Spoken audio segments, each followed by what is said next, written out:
welcome to week 6. Quickly going over, terrible timing as soon as I'm starting this. So you just have to deal with my dogs because I don't feel like starting this video over right now again. So chapters 14, 15, and 16, I want to briefly talk about these in a minute. Then, of course, you guys get the rhythm. Now, I told you it would only take a few weeks to understand the rhythm of class. You're taking your quiz based on these chapters. You're also completing the exercise, which we'll go over quickly.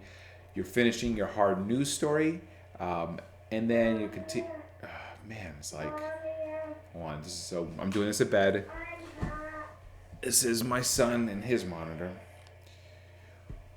Well, Scott, just take your feet out of your blanket then. All right, problem solved. Okay. Of course, you're going to continue to read a few news stories each day. And, of course, there's no accountability for this. I don't know if you're doing this or not. But I would really not brush this off because hopefully if you have been doing this, you'll notice now that you had to write this story, you had to write a lead, a nut graph, get into background information. If you start to read some other news stories, it's just going to make those connections in your brain, those synapses, right? It's going to just start to say oh, I get it.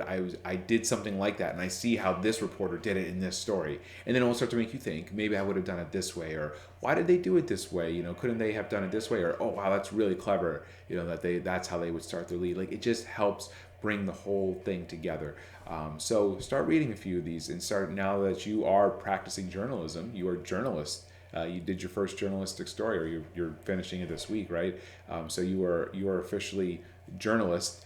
So now that you are actually practicing the craft, you can learn from others too. Okay. Also, quick note on AP style, which you did last week. AP style is not something that you're going to do one time and get it. I constantly have to remember, even things that I know that I've done over and over again. I sometimes question and go, wait a minute, does it need to be lowercase or not in this? Or sometimes something that I've run across that I know is an AP style, it's going to be written a certain way in AP style, but I just haven't done it before. I have to look it up. Say, I know that's going to be something that's an AP style thing, but I just don't know. And I have to look it up. So it's not something that you're going to just get right away. It's a practice thing, right? And the more that you do it throughout the semester, the more comfortable you're going to get with some of the basics, right? But just remember that it's not okay, I did my week and I'm done. Every time you do a story now, you're going to have to grade. You're going to have to check for AP style. Something that can even just help you out is even in your exercises that you do. While I'm not requiring you always to write in AP style, maybe just edit for AP style in your exercises. Just practice. And this is a valuable skill, especially, I know not all of you want to go to be journalists, but if you do want to be a journalist, practice it now, because it's not something you can just cram for the day before and say, okay, I got AP style. You go on that job interview, oftentimes what they make you do is sit down, write a story, and ask you to do it in AP style. So you have to have that foundation and just come from practice. So give yourself those opportunities to do it, right? Okay, let's get into just quickly what you're going to do this week, and this will not be a very long video. I think most of mine are pretty short here. Chapters 14, 15, and 16, media ethics, media law, and multicultural sensitivity. So let's start with the ethics in media law. It's even if you're not going to go into journalism, it is good to understand these laws. Partially because they could be done to you, right? Some of this stuff involves just you being part of a story. Some of it is that we forget that you don't always have to be. You'll see some of these laws in here. It's not strictly for journalists. Journalists use these laws because it's the field of writing and giving out information. But if you are on social media and you're on Twitter or Facebook or Instagram or anything, right, you actually have to follow media law. It is considered media, and you are in media law. And we often break these laws without even knowing sometimes.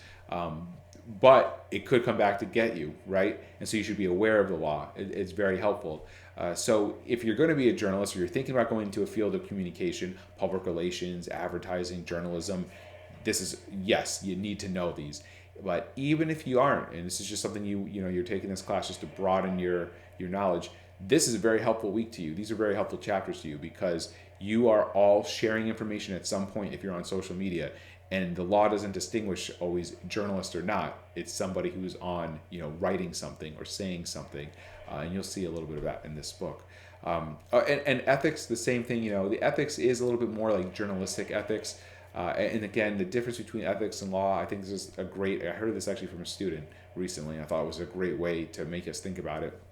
You find $100 on the floor, right? Outside.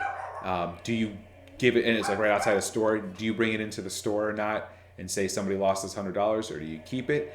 That's the ethics part. There's no law. You can take that $100. It was on the floor, right? But do you feel like it's right for you to keep it or not? And some of you will say yes, and some of you will say no. That's ethics. Now we can all agree if you take $100 from somebody's pocket, that's breaking the law. Ethics is the one that's a little bit harder to define. Like, we know it's an ethical situation, but sometimes like, well, was it or was it not? Maybe you needed that $100. You just I'm trying to think of something. Well, I don't want to make you too doom and gloom, but you just couldn't work that week, so you lost your paycheck. You found that $100 on the ground. Say, well, maybe that was a sign, right? And now we can all talk about, was it ethical now? That somebody you needed that money because you needed to pay for food that week. That's the ethical side. So that's what those two chapters do. First of all, they distinguish what is law, what is ethics, and then in ethical situations, what is I don't want to say best practices, but what are kind of ways that journalists before have set precedent and try to do their job right, okay? And then the multicultural sensitivity, I think, is a great chapter, especially now. This book was written a few years ago, but now it is very top of mind. It's been in the news. The news media has had to do a lot of self-reflection on how sensitive they are to cultural issues, racial issues. And so I think, I admit even the chapter is like maybe a little outdated because it was even done before a lot of this awakening. But it's still, I just think it's good for us to think about it and realize maybe biases that we have that we're not even aware of, right? All of us. Okay. And then, so as you know, you'll have your quiz, chapter 5, or chapters 14, 15, 16. And then this media law exercise here, right from your book, answer questions 1 and 2 on page 285. Support the answers for the lessons you learned from your chapter. So you'll see when you do these, just make sure that you're referencing, and you don't have to get cite it, on page 7, line 15. I don't want you to get that in depth, but make comments from the book, things that you learn from the book, apply it, the connection, and say why when you're giving these answers, this is what you're basing your answer on because, as the book talked about, XYZ, blah, blah, blah, blah, blah, right? Okay. Oh, I went one farther too. And then, of course, you're turning in your hard news story just as a visualization here. You see they're all due here. So it's a busy week for you. I know it is. Hopefully, you've already gotten the hard news story pretty much done. You're just ready to edit. A lot of reading. I do know this is a heavy week on reading. And then the exercise, I don't think is as intensive as some of the other ones. Just take that as I'm just trying to have you kind of manage your time for the week. All right. Any questions though? You let me know. Email me. And you've been all actually very good. I think I've heard from everybody in this class at least once, which is great. That means you can get a hold of me. So if you get stuck on an assignment or don't understand a concept, please let me know. That's what I'm here for. That's why these videos are pretty short, as you know, is mostly the reading. But the whole point is where I see my role again is giving you feedback each week, which I hope that you're going to be taking a look at. Every week you're taking a look at assignments, or when you get your hard news story, I'm going to give you way more feedback because it's your, grading how you write.